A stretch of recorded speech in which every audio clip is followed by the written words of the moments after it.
Hello Internet, I am Bridget, your friendly neighbourhood spoonie. If you have watched my previous videos, you'll know that I have both fibromyalgia and chronic fatigue syndrome. Today I want to take a deeper dive into fibromyalgia and how it affects people, because a lot of people know it means pain. Pain in the joints, pain in the muscles, and pain all over the body, which is like an overreaction to sort of normal aches and pains. Like after a day's work, your average person will ache a little. A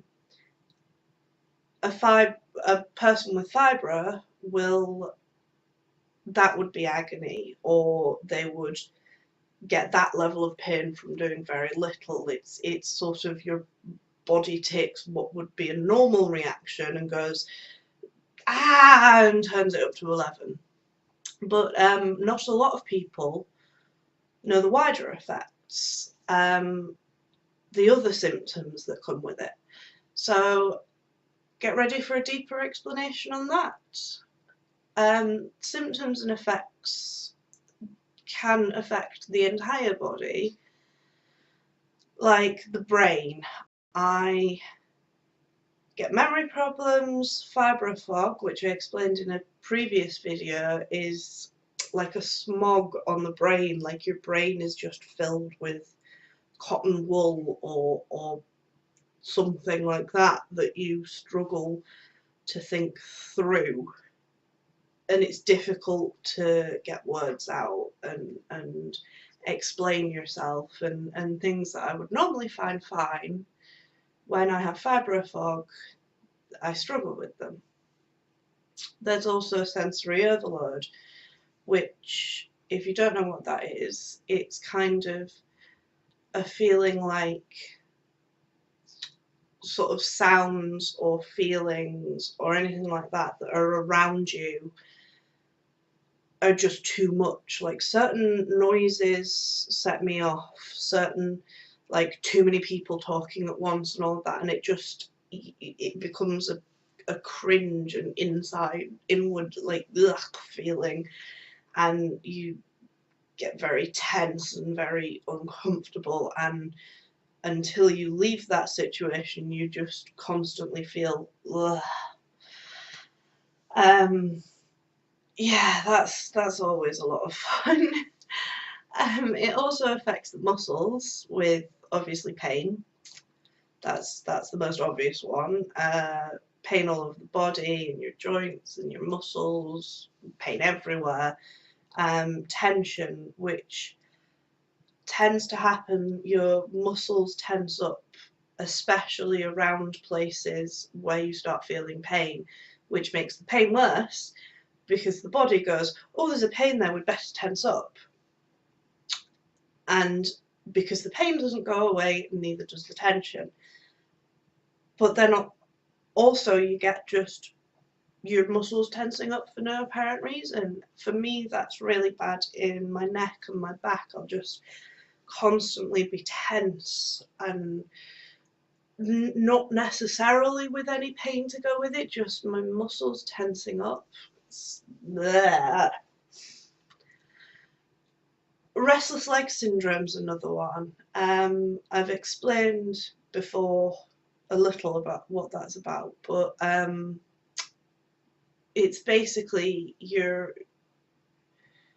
know that feeling when you want to sort of click a joint, when you want to, you feel like there's a bubble building up, a bubble of sort of tension building up in your joint, and you want to sort of click it, and it's that kind of feeling, but you can't click to get rid of it. It builds up and it builds up until you twitch violently, which the only way to prevent that is to sort of constantly twitch. I'm really bad for that I will be sat around the dinner table and my leg will just be constantly going like this. If I didn't have it going like this, it would rest and then suddenly twitch.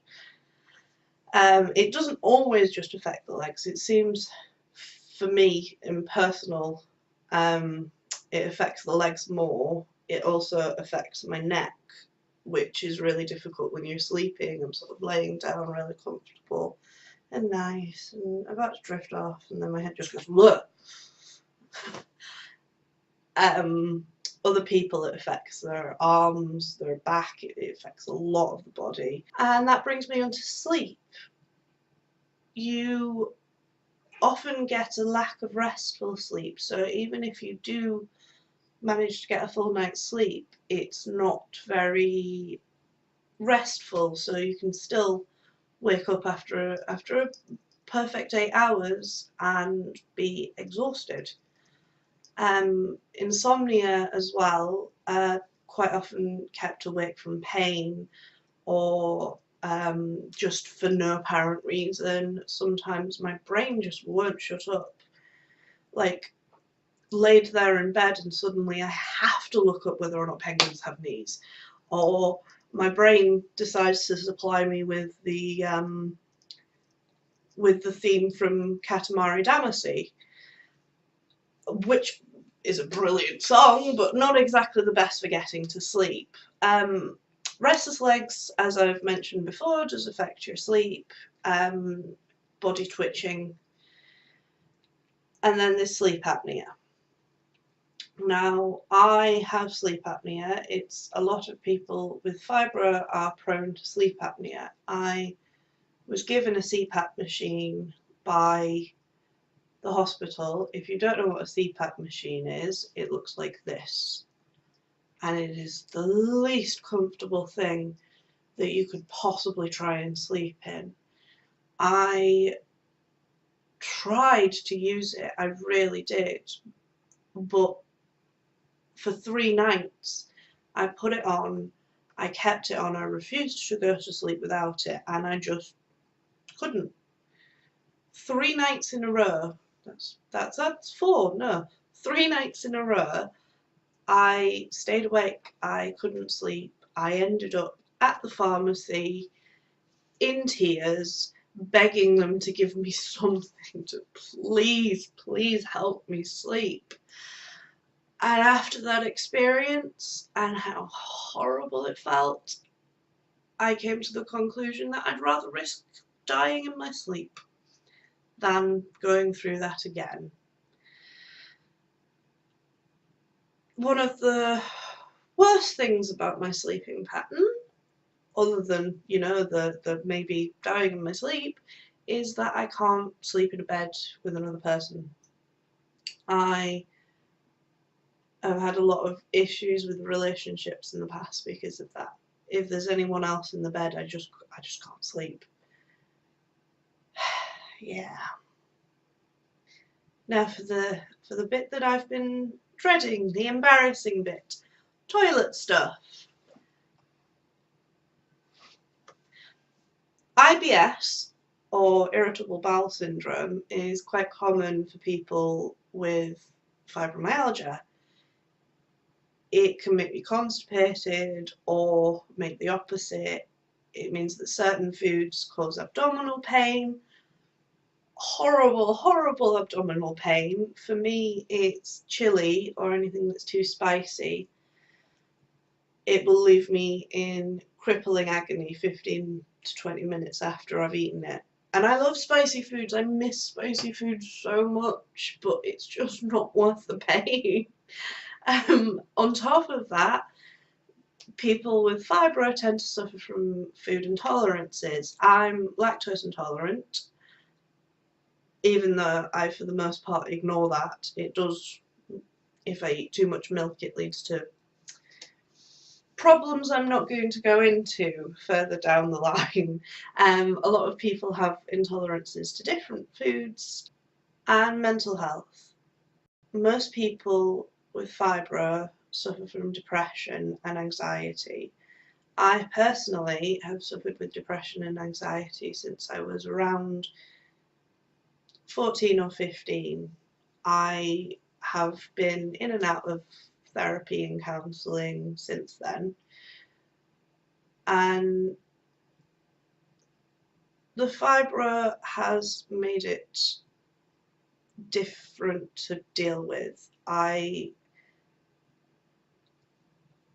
As I grew older, I became much better at recognising the symptoms and being able to seek out help early on before it becomes a full-blown depressive episode. It's difficult to gauge because I've always lived with depression and anxiety. I'm sure there's a lot of people out there who were perfectly healthy mentally before they got fibro, and now they're, as well as learning to deal with the pain and the brain melting fibro fog and everything else, they're having to learn to deal with depression on top of that. And then the stress. It's important when you have something like fibro and equally chronic fatigue that you avoid stress, because it has very bad effects on the body. It's one of the things that causes a flare-up. A flare-up is where you get a bout of your symptoms being much worse. It's almost like the equivalent of a depressive episode. You go through a few days or a week or something of your symptoms just battering you. That's how I describe a flare-up. So avoiding stress is very important. Why is this? Why does something that on the basis should just cause pain affect so much of your body? The truth is, no one really knows. There's not an awful lot of scientific study into fibro and what its effects are and why it does anything that it does. But I have a personal theory that because of the pain that you feel, your brain is overloaded by that. Think of it as an airplane and your brain is the pilot. If everything's running fine, the pilot can fly the plane, can keep on top of everything, can run everything. They can even handle a passenger or two coming to talk to them. That's fine. But when all of the passengers are yelling at the pilot at the top of their voice all the time, it becomes difficult for the pilot to do their actual job. It becomes difficult for them to continue to fly the plane because they're having to deal with all of these other things. And I think it's similar to that. That's a fairly good analogy for how fibro affects you. You can't concentrate, and your brain can't release the type of hormones that it's supposed to. It can't manage the body as it should because it's having to constantly deal with fight or flight levels of pain. So it's constantly having to work on overcharge on your pain levels without being able to concentrate on doing what it should do for everyday running. So what comes next with this? I personally would like to see more scientific investigation into it. Hopefully a bit of better understanding of what's going on in our bodies. And I'd also like to have more respect and understanding from people around us, from the general public and friends and family. We may not look sick, we may be young or old, thin, fat, men or women, but we all go through a lot. We all struggle in our own ways to have a normal life. So be nice. Anyway, I think that's about it for this video. If you liked it, let me know, and keep an eye out for a similar video to this going in depth into chronic fatigue. And yeah, give me a thumbs up, watch the rest, and thank you everyone. Goodbye, Internet.